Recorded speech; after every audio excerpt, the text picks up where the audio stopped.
आज हम बात करेंगे साइबर क्राइम और आपके बैंक फ्रॉड। नमस्कार, आप हैं रोहितास यादव के साथ। आजकल मोबाइल से फ्रॉड बहुत हो रहे हैं और बहुत से लोग इसकी गिरफ्त में आ रहे हैं। जाने अनजाने हम कोई न कोई एक ऐसी गलती कर बैठते हैं जिसकी वजह से हमारा बैंक अकाउंट साफ हो जाता है और ये बड़ी ही चालाकी से ये काम किया जाता है जो हम लोग शायद नॉर्मली उसको नहीं पकड़ पाते। हम लोग यही सोचते हैं कि शायद ये कस्टमर्स सेल से फ़ोन आया हुआ है, किसी न किसी बैंक की कस्टमर सेल से फ़ोन आया है और हम उनको डिटेल्स दे देते हैं, इजीली दे देते हैं। और इसी का फ़ायदा उठा के जो क्राइम करने वाले हैं, जो फिशिंग करने वाले हैं, वो बस उस जाल में हम लोगों को फंसा लेते हैं। तो चलिए कुछ उसी के तथ्य में आके सामने रखता हूँ और फिर उससे कैसे बचा जाए वो भी कुछ आपको बताऊंगा। तो प्लीज़ वीडियो को लाइक, सब्सक्राइब और शेयर जरूर कीजिए और हाँ, वीडियो को लास्ट तक जरूर देखना जिससे कुछ आपके मतलब की जानकारियाँ पहुँच सकें आप तक। तो पहला तो ये कि ये फिशिंग होता कैसे है।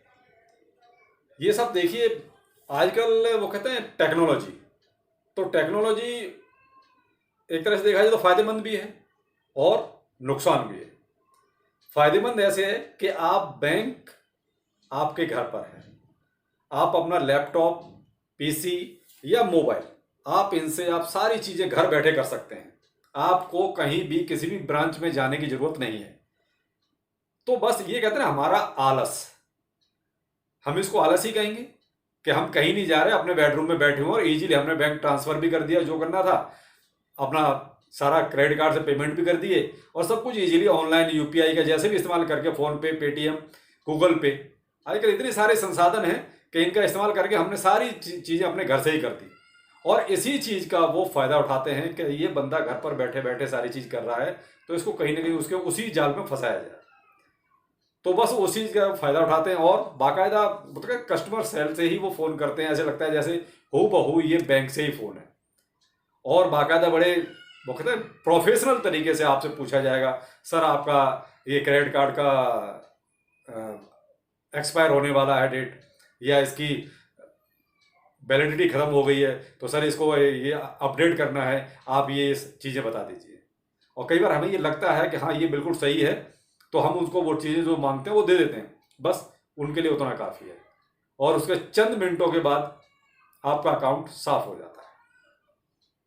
कई बार हमें ऐसे लुभावने ऑफर दिए जाते हैं कि जैसे कोई आपके पास मैसेज आएगा, उस मैसेज में आपको बाकायदा ही देगा आपने इतने थाउजेंड, ये इतने रुपए आपका जो है हुआ है और आप इस क्लिक, एक नीचे लिंक दिया होगा कि इस पर आप क्लिक कीजिए और अपना ये हासिल कीजिए।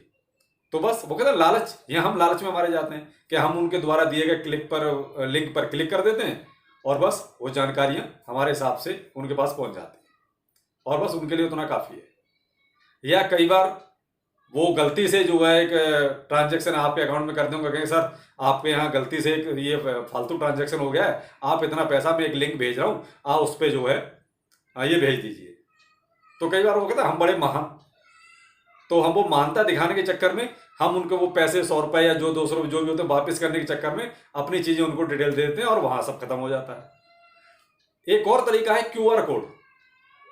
क्यूआर कोड जो है वो सेंड कर देते हैं और कहते हैं सर ये आपका जो है बैंक की तरफ से भेजा गया है, आप इसको स्कैन करके आप अपने उसमें सेव कर लीजिए। तो लेकिन वो होता उनका है, आप जैसे उसको स्कैन करेंगे आपको डिटेल्स उनके पास पहुंची और अकाउंट खाली। तो देखा जाए तो इतने सारे उनके तरीके हैं और वो बड़े प्रोफेशनल तरीके से, और हम उस जाल में बहुत इजीली फंस जाते हैं। तो इसी को कहते हैं फिशिंग, जो हम चाहते हुए भी कई बार नहीं रोक पाते, लालच में फंस जाते हैं और अपना सब कुछ गवा बैठते हैं। अब इससे बचा कैसे जाए? तो बचने के भी वही तरीके हैं जो फंसने के थे। जैसे वो लिंक भेजते हैं आपको किसी भी में, तो आप उस लिंक पर कभी भी क्लिक ना करें, पहली बात। दूसरी बात, अगर कोई कॉल आता है आपके पास तो आप कभी भी उस कॉल पर कोई भी डिटेल आप अपनी नहीं देंगे किसी भी कार्ड की, चाहे वो डेबिट कार्ड है, चाहे बैंक अकाउंट की डिटेल है और चाहे क्रेडिट कार्ड है। चाहे वो कितना भी कहे कि मैं बैंक मैनेजर तक बोल रहा हूं या कोई भी तो आप साफ मना कर दीजिए, सर अगर ऐसी कोई बात है तो हम बैंक ब्रांच में आके ये सारी चीजें अपडेट करा लेंगे, लेकिन हम बैंक मोबाइल पर किसी भी तरह की आपको ऐसी सूचना नहीं देंगे। दूसरा, अगर गलती हो भी जाती है आपसे, मान लीजिए आपके साथ ऐसा कुछ हो भी जाता है, ऐसी कोई दुर्घटना हो जाती है कि आपका अकाउंट खाली हो चुका, तो उसके लिए देखिए साइबर क्राइम सेल बनी हुई है इसी काम के लिए, तो आप वहां पर कंप्लेंट कर सकते हैं। लेकिन आप बहुत ही लकी होंगे कि आपको कुछ हासिल हो पाएगा वहां से। केवल 1% लोगों को ही वहां से कुछ हासिल हो पाया है साइबर क्राइम सेल से। क्यों? वहां भी अभी हम इतने एडवांस नहीं हैं कि वो चीज हम पकड़ सकें या वो चीज हम कैप्चर कर सकें।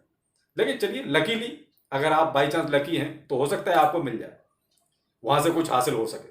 लेकिन फिर भी कंप्लेंट तो करनी चाहिए। हम हाथ पे आधर के ऐसे नहीं बैठ सकते कि चलो ऐसा हो गया तो कोई बात नहीं, हमारी किस्मत थी। नहीं, किस्मत के भरोसे उसी को नहीं छोड़ सकते।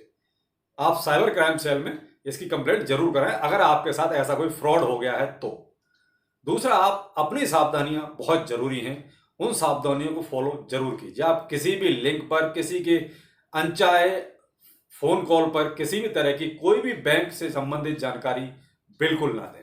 इवन अगर कोई घर पर भी आता है तो भी आप केवाईसी के नाम पे कोई भी चीज आप वहां पर नहीं देंगे।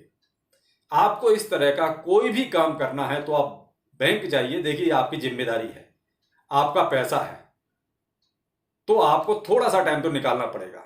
तो इसलिए आप अगर ऐसा कुछ भी है, केवाईसी कराना है या कोई डिटेल कोई अपडेट करानी है, चाहे कार्ड की है या कैसे भी है, तो आप बैंक ब्रांच जाइए, वहां अपना तसल्ली से करके आइए। देखिए, ठीक है, सुविधाएं हैं, तो आप अगर इतने एक्सपर्ट हैं तो ठीक है, आप अपने पीसी मोबाइल से जो कर सकते हैं कीजिए। लेकिन अगर आपको जरा से भी कहीं संशय है तो आप बिल्कुल भी रिस्क न लें, आप बैंक ब्रांच जाएं, जिससे कि आप ऐसी फिशिंग या फ्रॉड से बच सकें। एक डाटा है जो 2021 का है।